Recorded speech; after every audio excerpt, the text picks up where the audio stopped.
The way it seemed to work. And incidentally, that's the way I think about life today. I don't bug my wife about it on a small scale. I don't worry about my kids. I just try to help them do whatever they want to do. Things like that. Try to do what I can do. Here we are, Pete and I are training. I can remember when we were in class one day and they said, well, now look, we're going to teach you guys to do geology. We said, well, we don't really want to do geology. Those are about rocks and dirt. We don't care about that. We're pilots. We want to just fly the spaceships. And they said, well, you got to know what to do when you get to the moon. And somebody in the audience said, we already know. And they said, well, what is it? Well, we get out, we put up the flag, we talk to the president, we grab a few rocks and get back in and come home. And they said, that's exactly what we thought you knew and thought.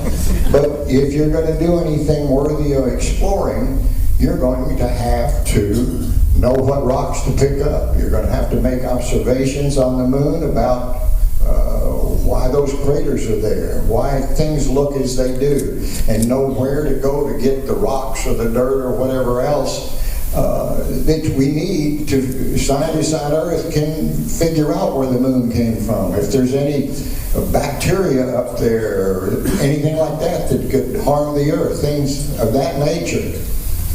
And it took us 2 or 3 days to finally accept the fact that we were going to have to learn geology. And sure enough, like most things, we started taking classes in geology, then labs where we looked at thin sections through microscope. We went out and, like we did here, and we'll go on volcanic fields that the scientists thought probably would be what the moon looked like. Actually, they turned out to be that way. It's interesting to me how smart the scientists were about the moon before we ever got there. We did find a few unusual things, but mostly they were pretty clever over the years, the centuries, of figuring out what it was like up there and what we might experience. So it was good. Here we are, Pete's in front, the fellow I'm going to walk on the moon with. And here I am in the back carrying this stuff. You can see who the boss is there easily in that picture. And of course, Dick Gordon was the third guy in the crew. So we had a really wonderful crew. We liked each other. We'd been friends beforehand. At that time, Chevrolet would come to us when new cars came out. And they'd say, well, we want to loan you 2 cars for a year till the next new cars come out. We thought that was a good deal. So, in fact, it'd be a good deal even today, but we don't have that deal. I always wished it had continued, but it didn't continue after about 1970. But anyway, there's Pete and Dick and I, and we had our cars. We ordered those gold cars and had them painted specially for our crew. So we were just, I remember thinking so many times how lucky I was. Here we were training to go to the moon. We were young men driving Corvettes, and flying T-38s during the day. And what a life. It was, I think that, by the way, that's one of the things I think about now when I think back. How did I get to be one of these guys, It had to do with the right age, the right background. I don't know what it was. A lot of luck involved, had good health. You never know. You never know what life is going to bring you. You have to get prepared as best you can. I like to tell young people, if you can try to be the best you can today, and then try to be tomorrow, and the next day, you will be a different person at the end of a month than you would be if you didn't do it. And at the end of the year, you're a significantly different and better person than you would be if you didn't. And add that year after year. I've seen that on so many astronauts when they came into the program. I thought, okay, they're okay. And as they trained and learned and trained and learned, at the end I would think, that is one smart guy or one smart woman. I was in charge of training. Ray Seddon and Hoot Gibson were in the class that I was in charge of their training. And I can remember when they first came, looked down in for maybe 10 seconds or something, looked up, and humans adapt. We adapt to things. And that's one of the blessings about being human, is we're adaptable to what happens. We can change. We can adjust ourselves. It's a nice gift that many animals have, many other animals don't have, but we did. Anyway, to shorten the story, Pete looked out. He couldn't find where we wanted to land. It was in the middle of a number of craters the Surveyor crater in the snowman, because the craters were big in the middle like a tummy of a snowman, and little ones on the legs and right. We couldn't find it. I read him some numbers in the computer. He looked out the window. It was just some marks. If we hadn't touched that computer, it would have landed right in the center of Surveyor crater. And that shows you what people change. On Apollo 11, they couldn't get them within 4 miles. In Apollo 12, it wasn't us, it was mission control. Got us right in this, that's where we targeted for, by the way, the center of the crater. We said that way we'll have the best chance to be close to the Surveyor. We probably won't end up there, but we'll land on the near edge. And so we got there at the near edge, there were some boulders, and Pete took it and flew to the far edge.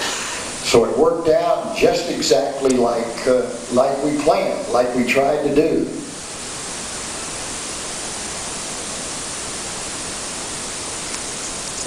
When you come to be an astronaut, being on Earth is wonderful. We've got weather.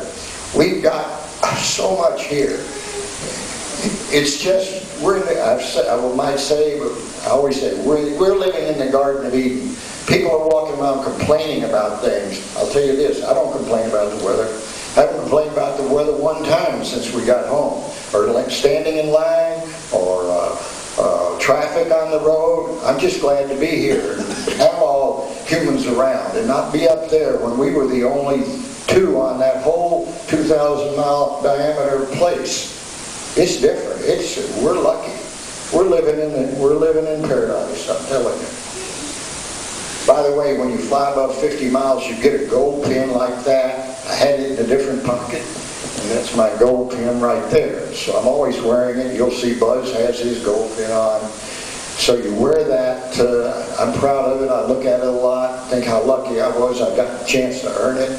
Here I am running along. Here we are carrying out. Those experiments weighed 420 Earth pounds. But in that 1/6 gravity, they only weighed 70 pounds. So I could carry them out and deploy them. This was one of my favorites when I got home and I was in the grocery store. I looked over at the newspapers, and here was this sign, dinosaur bones found on the moon. You'll notice that isn't a dinosaur, that's whale. Those are whale jawbones. But anyway, it says Soviet astronauts, blah, blah, first. Well, they never got up there. But here I am walking out there, supposedly right by these dinosaur bones. We wanted to see bones of ancient civilizations. Everybody did. Pete and I talked about it beforehand. We said, you know, let's take a arrowhead up there. And we'll take this arrowhead and we'll drop it in the dirt.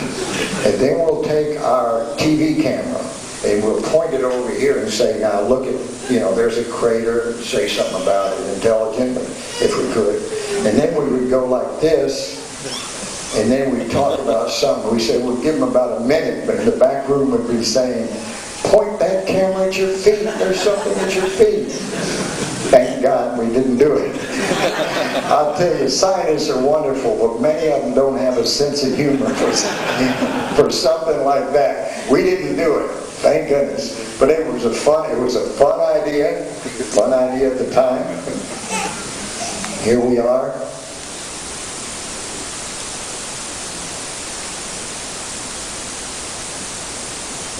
Okay, I'm going to tell you the number one thing I learned in 18 years at NASA, okay? I'll tell it to you now. You're going to be a little bit disappointed probably. That's okay. I'm going to tell you it's the number one thing I learned that changed my life for the better at NASA.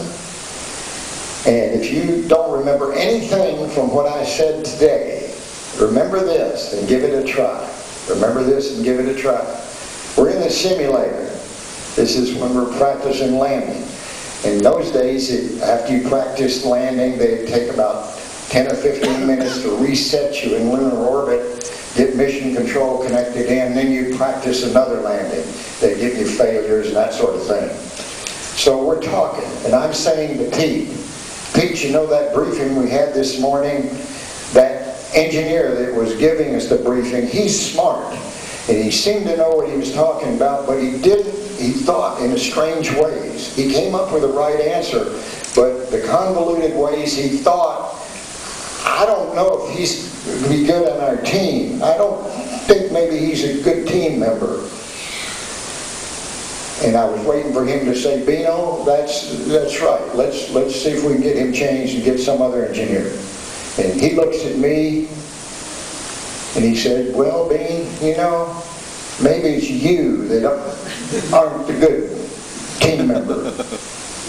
And if you can imagine your boss or best friend telling you that you're not a good team player, I felt just like that. I can remember backing up away from him. I didn't have how far I could go, but I was so embarrassed and insulted. I said, that's not true.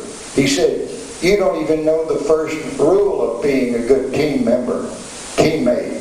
I said, yeah, I do. He said, what is it? I said, well, you've got to be loyal. You've got to keep focused on the goals, maybe.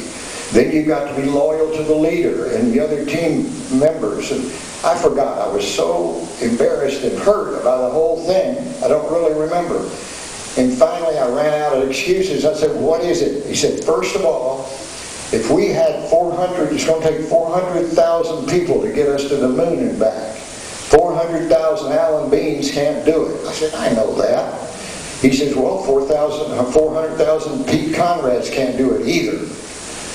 And I said, okay. He said, we need 400,000 people that are as dedicated as we are, but think in different ways than we think.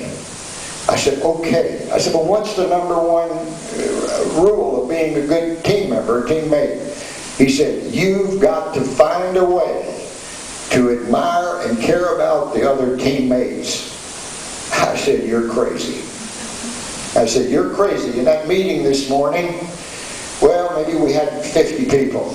I'd say, I know 10 of them by name, and I admire them pretty well. I know maybe the other 30 or 40, I don't even know who they are. They keep coming to these meetings, but I don't know who they are, and there's always some percent, 5 or 10%, that I don't admire. They bring up stuff at the end of the meeting. They talk crazy about ideas that we talked about earlier in the day. I said, I don't admire them. He said, that's the problem right there. You're not learning to admire and care about the other team members. You can't care about 50, but of the 10 that are closest that you work with, you better find a way. I didn't agree with him. We had, I was upset for several days there, and I started watching the other astronauts in our office that I knew were better at being astronauts than I was. And how did I know? Because when we came to meetings, the things they brought up and talked about, we all agreed to do. Often the things I brought up and talked about, we didn't agree to do. So I'd have to say they were more effective than I was. And when I started paying attention, I realized that they did know everybody, and they did treat everybody with respect. I hadn't paid attention before. Anyway, that piece of information I think about every day, and I tell you why. I'm not with NASA anymore. By the way, I flew on Skylab. I talked to my guys, and I said, we're going to do what Pete said. And we did great on our mission. We accomplished 150% of the pre-mission goals. I don't know if anybody has ever done that since. But nobody had done it up to that time, and that's how we did it. And I do it in my life now.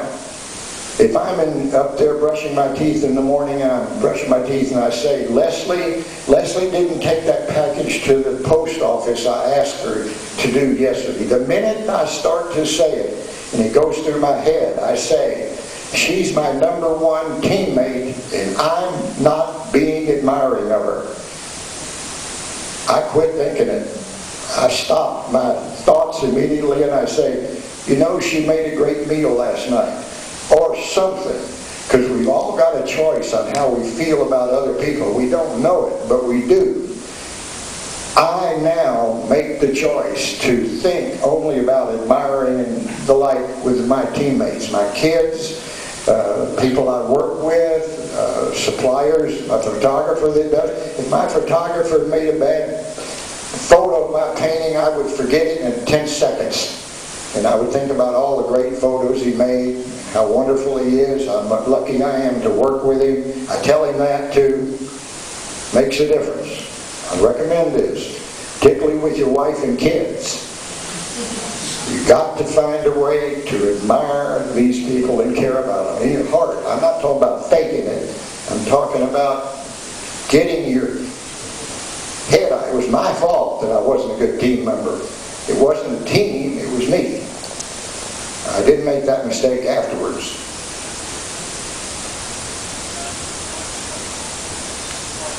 Al Shepard hitting that golf ball. We didn't do this. We could have taken a football. Never thought of it. Never crossed our mind.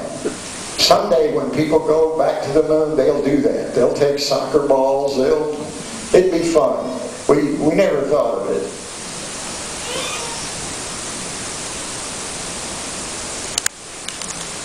Here's how I do a painting. When I was in the Navy, you could count on everybody in the Navy. If you couldn't, some guy, if you said to them, we need to have that report in, or you need to get that plane ready to go by 8 o'clock, the plane was ready by 8 o'clock, or they called you about 6 and said, we can't get it by 8, but we can get it by 10. So, very reliable. It wouldn't last in the military if you weren't like that. Same thing at NASA. One of the blessings of being at NASA in my life is I was surrounded by people that you could count on all the time. If someone said, let's get the flight plans ready, let's review them, you could count on people reviewing them and getting them ready as best they could. It isn't always like that in the outside world, I found out. You don't have any idea whether when someone says something to you, if they mean it or not, if they're actually going to do it or not, or you don't know anything. Frustrating to someone that came up the way I did. And the interesting thing is, one of the reasons I like being at this kind of an event, you can count on people.